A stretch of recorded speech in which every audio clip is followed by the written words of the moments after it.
Supreme Furniture, truly stylish.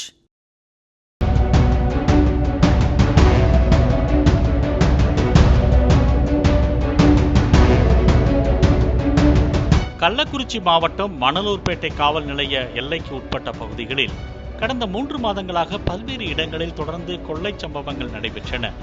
கொள்ளையர்களை பிடிக்க கள்ளக்குறிச்சி மாவட்ட காவல்துறை கண்காணிப்பாளர் சமை சிங் மீனா தனிப்படை ஒன்றை அமைத்தார்.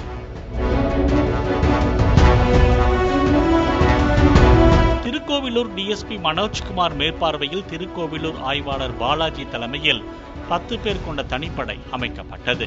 கொள்ளை சம்பவங்கள் நடைபெற்ற வீடுகள் அனைத்தும் ஒதுக்குப்புறமாக விவசாய நிலத்தில் இருந்ததை கண்டுபிடித்தனர்.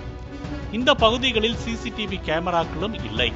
இதனை கண்டறிந்த தனிப்படை போலீசார் உடனடியாக கொள்ளை நடந்த நாட்களில் அங்கிருந்த செல்போன் எண்களை ஆய்வு மேற்கொண்டனர்.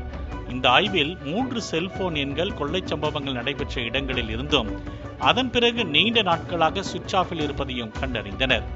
கொள்ளையர்கள் செல்போனை ஆன் செய்ததும் ரமேஷ், மணிரத்தினம், சுரேஷ் ஆகியோரை போலீசார் தட்டி தூக்கினர். பின்னர் அவர்களை மணலூர்பேட்டை காவல் நிலையம் அழைத்து வந்து விசாரணை மேற்கொண்டனர்.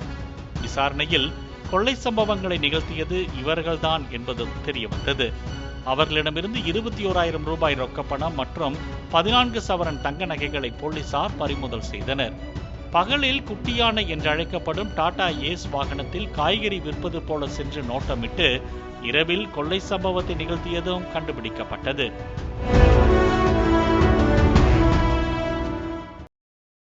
Supreme Furniture, truly stylish.